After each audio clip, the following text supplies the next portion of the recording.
তো প্রায় ২ বছরের কিছুটা বেশি সময় হয়ে গেছে যে আমার ডিগ্রি কমপ্লিট হয়েছে। তো এর মধ্যে আমি ২ বছরে কোনো ধরনের চাকরির প্রিপারেশন নেইনি এবং আমি তেমন একটা আবেদনও করিনি। আর ডিগ্রি পাস করছে কি এই চাকরির আবেদন করব?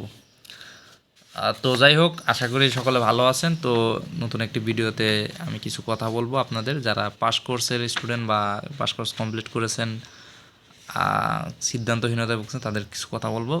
তো আমি কেন ডিগ্রি পাস কোর্স করে চাকরির প্রস্তুতি নেই না বা আমি নিতে নিষেধ করি সেটা কিছু বলবো। তো চাকরির ক্ষেত্রে আপনার আবেদন করতে নবম গ্রেডই বলেন, দশম গ্রেডই বলেন বা প্রাইভেট ভালো চাকরির যদি বলেন, আপনার শিক্ষাগত যোগ্যতা লাগে আপনার ৪ বছর মেয়াদি অনার্স যেটা সেটা। আর যদি কেউ ডিগ্রি পাস কোর্স করে থাকেন তাদেরকে ২ বছর মেয়াদি মাস্টার্স করা লাগে। তবে অনেক ক্ষেত্রে মাস্টার্সের প্রথম শ্রেণী চাওয়া হয় যারা ডিগ্রি পাস কোর্স করেছেন, মানে অনেক চাকরিগুলোতে। তো এখন আসি, তো অনেকে বলবে যে ভাই ডিগ্রি পাস কোর্স করেছো তো কী হয়েছে, ২ বছর মেয়াদি মাস্টার্স করে ফেলো তাহলে তো হয়ে গেল। বিষয়টা যতটা সহজ মনে হয় আসলে কিন্তু সহজ নয়। তো আমাদের মাস্টার্স করতে ২ বছর মানে ২ বছরের কোর্স হলেও ৩ থেকে ৪ বছর লেগে যায়। তো আমারই প্রিলিমিনারি ১ বছর মেয়াদি কোর্স কমপ্লিট করতে প্রায় ২ বছর লেগে গেছে, এখনও মাস্টার্সে ভর্তি শুরু হতে মানে হয়নি, ৩ মাস চলে গেল। তো যাই হোক, এখানেও ১.৫ বছর লাগবে, ৩.৫ বছর বা ৪ বছর সার্টিফিকেট পেতে পেতে। তো এই সময়গুলো কিন্তু খুবই মূল্যবান একটা সময়, এগুলো কিন্তু আপনার জীবন থেকে চলে যাচ্ছে। বা সময় এমন একটা জিনিস, সময় আপনি টাকা দিয়ে কিনতে পারবেন না, বা আপনি যতই চেষ্টা করেন এই সময়টা ফিরে আসবে না। তো যারা অনার্স করেছে তারা তো অনেক এগিয়ে রয়েছেন। তো আপনি মাস্টার্স করতে করতে মানে আপনাদের ২-৩ বছরের জুনিয়র যারা, তাদের অনার্স কমপ্লিট হয়ে যাবে। তো জুনিয়র স্টুডেন্টদের সাথে তখন আপনাকে কম্পিট করতে হবে, যেটা মানে কি বলবো আর কি। তো যাই হোক, ডিগ্রি পাস করছে, চাকরির বাজারে চাহিদা নেই। আবার লাখ লাখ চাকরির প্রত্যাশী, এদেরকে টপকে কীভাবে চাকরি পাবেন? তো এটা অনেকটাই একটা মানে কি বলবো, মানে ইম্পসিবল একটা জিনিস যে আপনি চাকরির জন্য খুব একটা সময় পাচ্ছেন না। এবং আমরা যারা ন্যাশনাল ইউনিভার্সিটিতে ডিগ্রি পাস করছে স্টুডেন্ট আছি, আমাদের জন্য কিন্তু চাকরির বয়সের সীমা কিন্তু বেশি না আমাদের। যদিও আমাদের জন্য একটু বিবেচনা করা উচিত যে যারা সময় মতো পড়াশোনা শেষ করতে পারেনি তাদের জন্য কিছুটা শিথিল করা উচিত, যেটা করবে না।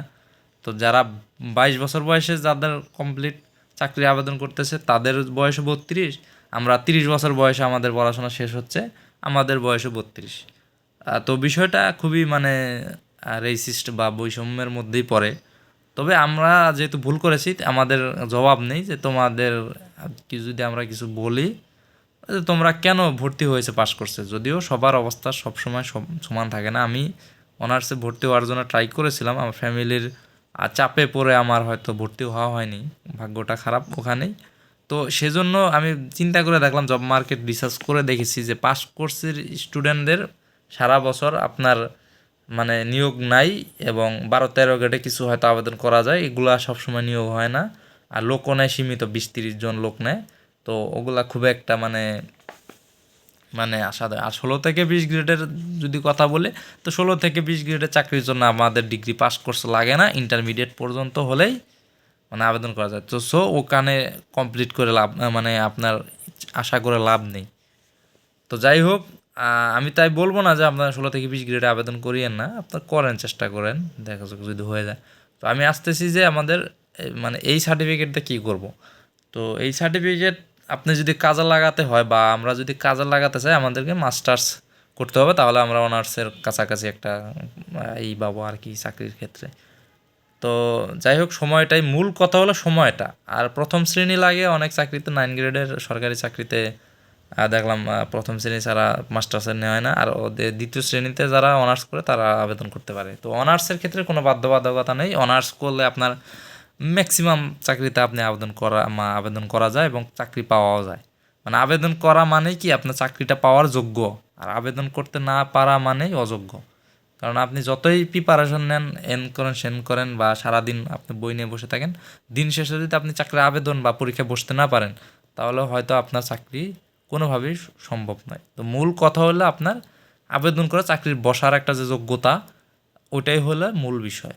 তো যাই হোক, আমার যেহেতু এখনও মাস্টার্স শেষ হয়নি এবং মাস্টার্সের রেজাল্টের উপর ভিত্তি করে আমি চাকরির প্রস্তুতি নেব। যদি আমার প্রথম শ্রেণী না আসে, তাহলে আমি নবম দশম গ্রেডের আমি ভুলেও মানে চেষ্টা করব না, কারণ ওখানে শুধু শুধু সময় নষ্ট করে লাভ নেই। তো তারপরের গ্রেডগুলো যেগুলো আছে 11, 12 এগুলা হয়তো করতে পারি। তো যাই হোক, আর যদি প্রথম শ্রেণী তুলতে পারি তাহলে আমি নবম গ্রেডের একটা ভালো একটা প্রস্তুতি নিয়ে চেষ্টা করব, যে মানে 2-3 বছর যা সময় পাই শেষ মুহূর্তে এসে, মানে জীবনে সব কিছুই তো মানে কোনো মানে সব কিছুই তো শেষ প্রায়, তো লাস্ট সময় এসে দেখি যদি কিছু একটা ভাগ্যটা পরিবর্তন হয় বা উপরওয়ালা যদি ভালো কিছু রাখে, তো সেটাই চেষ্টা করবো। তো আমি আর আপনারা যদি আমার কাছে পরামর্শ চান, আমি বলবো যে আপনারা যারা পাস করছে 3rd ইয়ার বা কমপ্লিট করেছেন তাদেরকে বলবো যে মাস্টার্সটা যদি করতে পারেন তাহলে চাকরির বাজারে আমি বলবো যে প্রবেশ করার জন্য। আর আয়দার 16 থেকে 20 গ্রেডে চেষ্টা করতে পারেন। তো শুধু শুধু 12-13 গ্রেডের জন্য কোচিং করা বা প্রস্তুতি নেওয়া আমার মনে হয় সময় এবং টাকা দুইটাই নষ্ট। তো যাই হোক, আমি চেষ্টা করেছি আপনাদেরকে ভালোভাবে বোঝানোর জন্য। তো সকলে ভালো থাকেন, আল্লাহ হাফিজ।